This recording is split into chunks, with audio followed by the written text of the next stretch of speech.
casting together? I think. Question. I think so. It is. This is historic. This is a great moment. I'm so excited. We're gonna have to come up with a duo name. Fall Tiff, Spider out. I don't know. We'll figure it out. It'll be fantastic. I'm excited to cast this one with you here at match number 4. Yeah, it'll be super fun, and I'm curious to see a lot of the team dynamics. We had a lot of Mad Maggies on World's Edge, and I'm curious to see what's going to get swapped out. Will Aurora continue the domination with that Wraith in their hand, or will they kind of swap it out? But we get a good look at where the teams are going down. I know on the Group B versus C matchup, we had some contests over at the Down Beast between Echo Esports and Game Ward, and it got really fiery over there, so I'm excited to see maybe that action will kind of continue into B versus C, and will we have a different result from those 50-50s? Yeah, it's gonna be interesting to see here. I love that we are finishing on my favorite competitive map in Storm Point. We get to finish on one of the best overall, most balanced kind of experiences. Obviously a diverse experience. We've been watching World's Edge for a long time. It's been a staple. You love, competitive World's Edge, but I love that we're finishing here with a launchpad hot zone for Vex. A good start for them. Who's going to perform here on Storm Point? One team I want to keep an eye out for this game is IG. Invictus started really strong. Actually performed really well on the World's Edge last series. Not the best performance for them this time around. I'm curious to see if they can bring it back together and pull it all together here on Storm Point. Well, with the way the ring is pulling, it's looking to be a little bit in their favor. You can see the IG dead center inside of Cascade Falls with that circle kind of culminating around them. So I'm really excited, but let's cut on over, check out Game Ward, see what they're doing, and they are going to continuously run that Bloodhound Bangalore Horizon, and it seems that they're getting kind of bullied here off the start. Yeah, I like it. They're sticking this team comp. On both maps, the same exact team comp. You see a lot of teams switch it up over on Storm Point, but the fact that Game Ward's sticking to their guns, sticking to their play style, much like we see Aurora say, hey, I don't care what's in meta, I'm going to play what works well for us. And I like that adjustment here for Game Ward this week. And this is what they needed. And again, this is one of the teams that are at risk of relegation, of not qualifying for the regional finals. It was one of my must-perform teams that we highlighted in the pre-show, and they've performed at least in game number 3, currently find themselves in 4th overall. I mean, they're just points shy of a top 3 finish, and that's going to give them all the points they need to make sure. But hey, Alliance, let's get a little bit of their POV as they kind of walk past this egg building. The issue with this is they were first place on that Group B versus C in the first matchup, and it was by a mile. I think they had 20 points on the rest of their lobby. Obviously, that was with Mandy, and now you've got Effect kind of stepping in and assuming his rightful role on that team. And I've had a pleasure of watching this team kind of rotate out, but the thing is, they are starting from the total top northeast of the map and are going to have to make their way towards center. So curious to see what that journey is going to look like for them, but hey, electing to get some of those fan favorite weapons, the G7 Scout and the car. That's right. It's interesting to see how Alliance plays this rotation based on where this zone's going. It is a northern pull of a zone, which means Alliance might be following the trail of Na'Vi from High Point and a few other teams. We'll maybe take a look at the overhead map in a second to walk you through it. Speaking of rotations, here we got Game of Drones really well poised with an early rotate. They're actually going to be in wall already, and a lot of teams are predicting a wall finish here. Game of Drones get one of the better positioning, or end game positions at least, in wall by securing this building early. Yeah, and I think that's going to be a smart move. If you are already assuming that the ring is going to end over here, get in there, get a building, find yourself and set up. And you've got Game of Drones. They're running that crypto in the hands of Jules. So it's like you've got all the information needed, and typically there is a beacon in the nearby vicinity. But look who's already trying to get in on that early action. It's going to be Scars, and they have that Newcastle-Watson combo here, so they can really bunker down in these buildings. The issue with bunkering down is it only takes 1 or 2 grenades without a Jenny to really cause a tremendous amount of damage for them. That's right. Early rotate though, I mean, gosh, so many teams currently in wall, already rotated and positioned. Look at this, overhead map will show Horizon just not able to get a building, so they're going to just hug the outskirts of wall, and quite literally the northern or the south easternmost point of the wall. 0-0 on Crypto. We talked about Horizon last game, mentioned they're not a high kill points type team, they're an early rotate team, and their team composition shows that with Crypto here as start a fight, find themselves in a fight here as well nearby. There's like 8 or 9 teams right around the perimeter or vicinity of wall. Tiff, this is insane. Yeah, this is going to be a really interesting moment with all of these teams really collapsing around the wall, and you've got Horizon already hugging the outside, start a fight trying to do so as well, and you've got nearby Cryptos looking to drop that EMP on them, because here's the moment. There's plenty of people in a nearby vicinity, and you need to farm up your shields, especially if you're not getting in any early engagement. So you see the missile swarms incoming. So not only are you buffing your shields, but you're also forcing the teams nearby to waste all of their heals and shields. Meanwhile, Horizon is just utilizing that Jenny. So if they get poked at all, they can just kind of, I think it's 250 shields that they can regen from that interceptor pylon. So really great resource to have early on if you didn't get a lot of quality loot early. Got one right here. That's right. As you see how congested this wall rotation is with so many teams that play early rotate and positioning, you start to wonder and think maybe, you know, the Aurora, Fire Beavers, Nightmare Esports Edge playstyle isn't too bad. I mean, they get to chill right now. They're looting. They get to pick fights and take 3v3s for free. And not a lot of teams play Edge. I think that's going to change. I mean, for a while there, Tiff, pros and a lot of players and people were saying Edge fighting is kind of a thing of the past. We don't really see it anymore. And yeah, this is obviously proving otherwise. So many teams playing Edge and playing it to success here. And this game, I think, is showing why Edge can be super important, because these early game positioning is really, really brutal for a lot of these teams. But with that said, still all players alive in this lobby. So no one's gotten taken out yet. It's just a matter of who can hold these positions as these Edge teams will start to inch their way in. And I think that you call it best. When you're talking about these Edge teams, I feel like a lot of this is going to be contests and fights on their rotations in, with half of the lobby already taking up residence inside the wall or around it. A lot of those teams that play Edge are going to find themselves in engagements while they're rotating into the next ring. And as we say that, look at V2 really on the edge of ring here, hugging that inside. Now granted, it is just round one, so that's not going to hurt too bad, but when you've got Aurora kind of gatekeeping you on the inside of Antenna, making their way kind of heading towards Jurassic, this is already going to be in the upper hand. And we got Maliwan making that move from Caustic over to Catalyst, and I'm so excited every time we get one or two Catalysts inside ALGS. It's like, how are we going to use this to benefit us the most? That's right. Ranch is from Wraith to Bangalore. So Bangalore Bloodhound, they're rocking the same combo as Game Ward, but they're running Catalyst as well. Awesome to see Catalyst entry into competitive Apex. Quite a few teams rocking Catalyst. Going to drop off and break out that entrance right there from Aurora. And guess what? They're expecting V2 to rotate through, as V2 actually probably avoided that flank. They didn't want to get caught in that mix. But Nightmare Esports is going to be right outside Jurassic Park as well. We know V2 is likely coming up behind them. Are they aware of that is the question, or is V2 going to catch them off guard? And it will reward his profit with a third party. Yeah, Nightmare Esports kind of has to push through this. Now they do have Denze, probably has an ult available to them, and that could be the wise choice here. Maybe not push through Jurassic, heal up, hit the skyward dive, and say, you know what, this is a fight that we don't need to take just yet. We've been so incredibly consistent, and we're currently at the top of the leaderboard, and we don't want to go down this early now. But Aurora is just asking and begging for it, and you can see right now the only issue is not only do you have to worry about the teams in this vicinity poking you through the fences, but you also have to see, hey, are there any prowlers in the nearby vicinity? Because let me just tell you, they do not discriminate.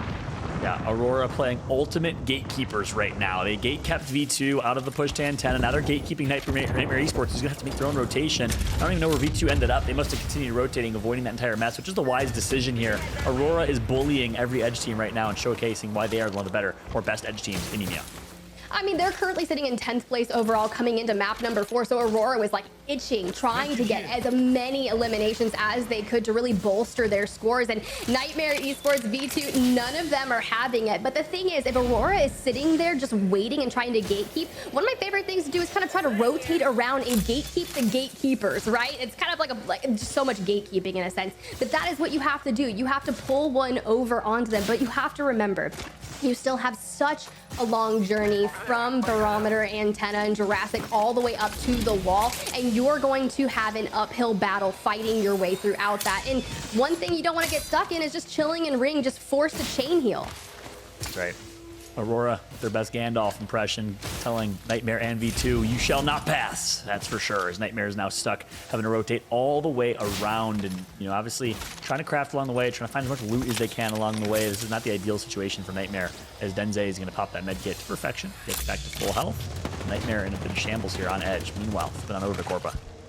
Ooh, I feel like every time we cut on over to Corpa, they're in an early game engagement that they most likely go down. Currently sitting in 18th place right now and just trying to get a good little reset here. They are kind of doing a little bit of gatekeeping of their own, and I believe that is Alliance on the other side because they're the ones that typically make the rotation out from Lightning Rod. So look at that. Observers doing the best work right here. They're forced to go ahead and hit those med kits, find some heals as well. But Hockey's really going to throw in those arc stars to try and get a little bit of pressure off them. My question is, can Corpa stop from overextending and really just take out Alliance here and now? That's right. And here we go. It's just been the game of gatekeeping. Maybe these teams are probably trying to prove me wrong with the point I said earlier that edge fighting and playing edge is still alive, because all the edge teams right now are struggling. Absolute struggle bus for Alliance. Echo Esports coming behind them. Nightmare Esports and V2 were able to sneak their way in. So far, they're still alive, but Corpa in a fight against Alliance with Echo closely behind on the other side of that ridge. Alliance versus Corpa will be an interesting fight. Looks like Hockey's gonna go down early.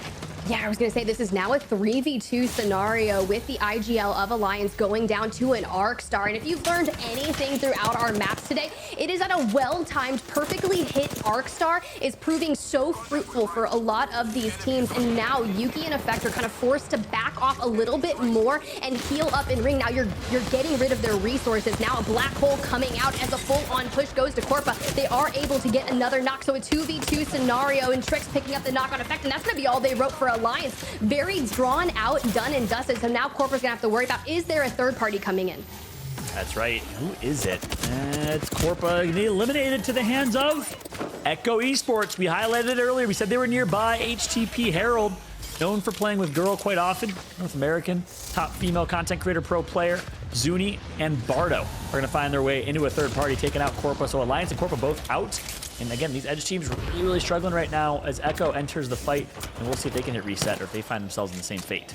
Hey, they're finding themselves in the same fate. I believe there is a team nearby, but Bardo able to find themselves in RE45, and if they can do anything that we saw Game Ward do early on with that RE45, it was absolutely chaotic. And VZN seems to be the team that's nearby, just inside the zone. They've kind of got this choke point right here navigated, just waiting for the team to come inside. Now, it's Echo Esports has had kind of a tumultuous effort throughout maps 1 through 3, and this would be a really big game for them since they've already found a well-timed third party. But the question is VZN gonna let them get in, or are they gonna abandon their post? That's right. This is the northern edge. We see VZN gatekeeping Echo Esports back on the south, just keeping y'all updated. It's still V2, it's Aurora, and it's Nightmare. All teams alive were able to make it through, but actually Aurora's being gatekept right now. So we'll keep you updated on all of our edge fights, because every team that's center circle, and shout out to our observers here, every team that's center circle is just posting up. There's nothing really happening for teams that rotated early in Wall. You have Element 6, you have Scars, Game of Drones, and IG all there. It's all of our edge fights that are resulting in some action here, and still Echo versus VZN, the most exciting fight going down.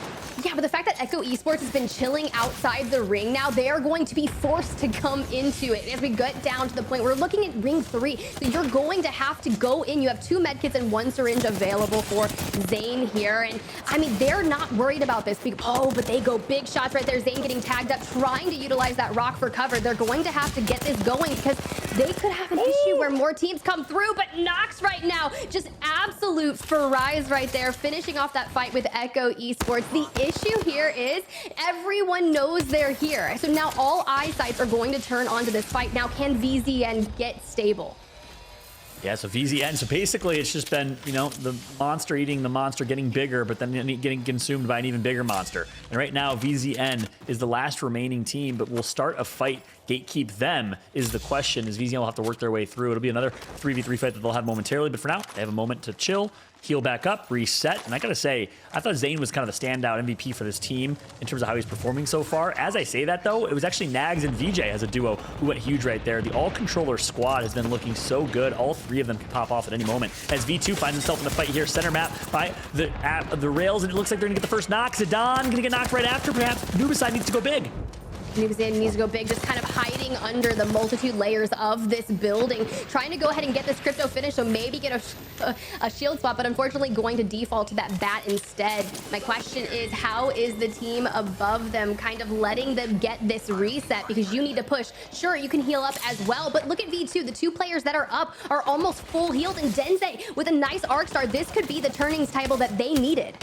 And I love how they're playing this. They're going to try and ISO 1, but it's not going to matter. The team firing is too strong from V2. They'll get the res as well. They will survive and take out Nightmare Esports, our top performing team from games 1 and 2, eliminated yet again here in game number 4. But guess what? Fire Beavers are here. Did they get the full reset in V2, or will Fire Beavers be able to capitalize? I mean, Fire Beavers are doing exactly what they want to do. They're like, hey, there's a third party. I smell a bonfire nearby, and we're ready to bring the fire. So they are coming in, but not nearly committing to that building just yet. But hey, set up shop nearby. You can all cohabitate in the same space, but the thing is, oh wait, someone nearby is actually going to hit that skyward dive, so we may be on that rotation, and it's Fire Beavers looking to set up shop nearby, just out on the outskirts of the wall. We had a lot of teams that were kind of setting up in this area, just hugging the edge of it. It doesn't look like they're still here. I believe it was Horizon that had held this space previously, but you've got to get set up and make sure, play for a package, you know, get kind of stable here, use that as the Bangalore smoke to see what it is, and it's going to be a rampage. That is going to be beautiful for an open end game. Yeah, massive drop right there for them. And of course, in the hands of Bangalore could be dangerous. Not sure who picked it up. But ultimately, Fire Beavers, edge team, going to be on the edge of the wall right now, but also trying to gatekeep VZN versus start a fight. That fight has not happened yet. Aurora took out Vexed Gaming in a clean 3v3 elsewhere on the map. Aurora now finds himself in command center, still playing hard edge like they're known to do. It looks like a V2 fight against V2 will happen. It happened earlier. It was Chapter 1, Chapter 2 about to occur between Aurora and V2. Start a fight in VZN with the Fire Beavers gatekeeping in zone at the south part of this next zone pull. And I think this is where we need to harp. I feel like Element 6 needs to have a good game. We got 12 squads remaining. They're setting up shop on the roof here just outside of that next ring. But setting up shop up here, you don't have any Watson fences to really put some visual clutter on your screen. So anyone taking pop shots at you are going to affect you. But this is the moment. It's like you're going to have to navigate and win these fights, hold the rotations. There are approximately 2 teams, I believe, out to the left side of them trying to get into the next zone. And you're going to have to win these fights back to back to back. But let's get a little overview of Scars right now, just setting up shop inside the building, has all of those Watson fences available to them. But this is where they've kind of been since the beginning of the day, John. So they haven't really gotten a lot of resources throughout the mid game. That's right. It's Fire Beavers trying to take this spot right from them. It looks like they'll be fine just coexisting. The antithesis of this Fire Beaver squad is Watson fences. Good luck pushing through that. As aggressive as they are, as much as they like to fight, that's the one thing that'll shut them down. So don't expect the Scars fight with Fire Beavers to, ensue in the near term at least. They're going to be content holding this bottom side while Scars is on high ground and just coexisting for quite some time. This is where Seer is just so annoying. These late games get all the intel. You saw Game of Drones get spotted out by Element 6 earlier, courtesy of the Seer passive. So these Seer teams have a big advantage in kind of knowing all the information on the map, and that's why you see 13 teams, 65% pick rate for Seer, a little bit up from World's Edge. Ooh, it looks like they're kind of stepping out, trying to get an angle onto Scars if able. But I mean, if there's one thing Beavers know how to do, it's going to build a dam, right? And they're just going to set up shop underneath them and try to poke as much as they can at Scars. I believe a team just hit a Valkyrie, so a lot of teams are going to start vying for this building inside the ring. So it could be early contest. And downstairs, Fire Beavers, they don't have anything to really anchor down their share of the building. You can see Aurora trying to make a play once again. I believe that's on Element 6 for that roof of the building, and they are fully kitted and ready to go. Plenty of KP to their name, and there goes the blood of the hunt as they go in. Yeah, but here's the biggest thing. They have Catalyst, so this is great for them. They can actually reinforce all these walls and use their Catalyst to this at their advantage. They can absolutely isolate and kind of use the Catalyst as a controller right now to control the pace of the fight. Maliwano about to go down, has popped his ult already, down to 20 or 40 HP, and the ultimate's helping them, keeping them alive. The smoke is certainly doing the same. You hope they have Digi threats to their name, as Aurora is going to put some absolute damage in for now, but the Fire Beavers will be in their fight as well against Scars.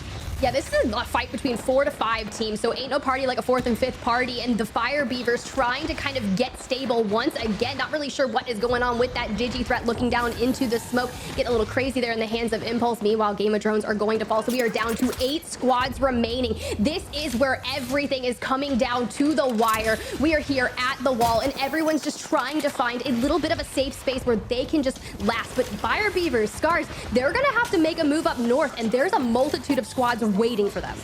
And Aurora's going to come through and just run a train through Navi, absolutely dominating. Navi gets taken out. Aurora is untouchable right now. Cleve and Ranches are your damage leaders with over 1,000 each. They are performing, but they'll have to continue their quest as Scars above the Fire Beavers right now. Aurora rotated into zone. So many squads left for such a small vicinity and small circle here, Tiff. It's going to be a really, really interesting finish. Interesting finish, and that's what I'm waiting for. I want to see what Aurora can do, and can Fire Beavers fight off anyone that is in their nearby vicinity, which is going to be Scars, it's going to be VZN, and it's even going to be Start a Fight Esports looming down the next, and they're all going to be vying for that same rotation. And this is where I think if you've got ordinances, R-Stars, frags, it's going to prove very fruitful for you. Maybe throw them out, and honestly, Impulse, I want to see if you got that bang ult available for you. VZN trying to pop a res. Looks like they will. So Scars start a fight and VZN. Looks like start a fight's gonna take to the skies. We have a Valkyrie in the air. Firebeavers opted for an early rotation, but guess who was there? It was Aurora, gatekeeping. They rotated a slightly earlier and have positioning over them, but as a result of this push, only VZN, Scars, Firebeavers, Aurora, only one will survive. Who's it gonna be as VZN is slowly inching their way in?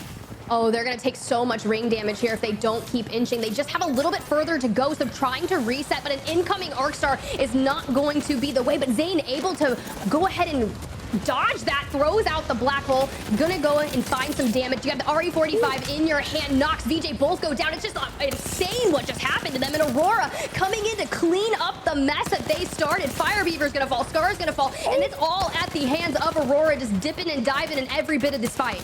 Aurora's playing this so well. Ranches with the damage. Are you kidding me? They make it to top 3, 13 kills to their name and counting. Cleve and Mollywan, last 2 remaining, have to go big. They're fighting IG right now. Look at the shots from Cleve. He's not missing. Mollywan on Catalyst is going to be able to control the positioning right now and help them with map control. That is huge in their ability to stay alive, but IG will come out on top of that fight as Horizon is just going to creep their way in and take the easy win, at least in their eyes. Yeah, they're looking to get in and clean up this fight, but I mean, Aurora, I believe, have 18 eliminations fall out. This is a moment where they want to stand out. Yeah, they're playing insane. Such an impressive game. Someone VOD review this team from their point of view, because the way they played this map was to perfection. Edge fighting, yet finding themselves a great position. They're going to reset. So Horizon, a full team of 3. IG, I'm not sure if they're able to get the res. I doubt it. So I think 2 teams of 2, maybe even a Rat and JMW. Does Aurora sneak second here, Tiff? I mean, if they just go silent over there, and I mean, it looks like they are going to, because Horizon set their sights onto IG International and are now looking over towards Aurora. So this is the moment, a 3v2 fight. Horizon having the clear health advantage is going to make that move into. And now the question is, can Aurora do enough damage onto Horizon in that push? Yeah, another 2v3 here. Can they be heroic, much like we saw Game Ward last game? It's going to be a really tough one, though, because obviously Horizon's able to hit reset and get back to full. Here comes the ultimate. The wall's going to be placed here for Catalyst, but all 3 members of Horizon on the other side, and they say, it's okay. We can just sit here and chill. We don't need to make a move, but look at this finish. Oh my God, the aerial view is beautiful. Welcome, Catalyst, to ALGS. This is one of the most unique finishes we've seen. Yeah, Mollywan gonna take some severe damage, forced to hit a bat. Now Clevey trying to find an LOS on the other side of this. It's really going to be tough because Horizon's going to have their vision doomed. And now 2 go down. It's only Urban left standing for Horizon. Urban in a 1v2, and some way, somehow, Aurora is gonna win it. A 2 versus 3. The Catalyst wall is what secured them the win. Horizon tried pushing through it. The snare and stun and visual clutter is what ended up getting them killed. And Aurora clutches up a 2v2.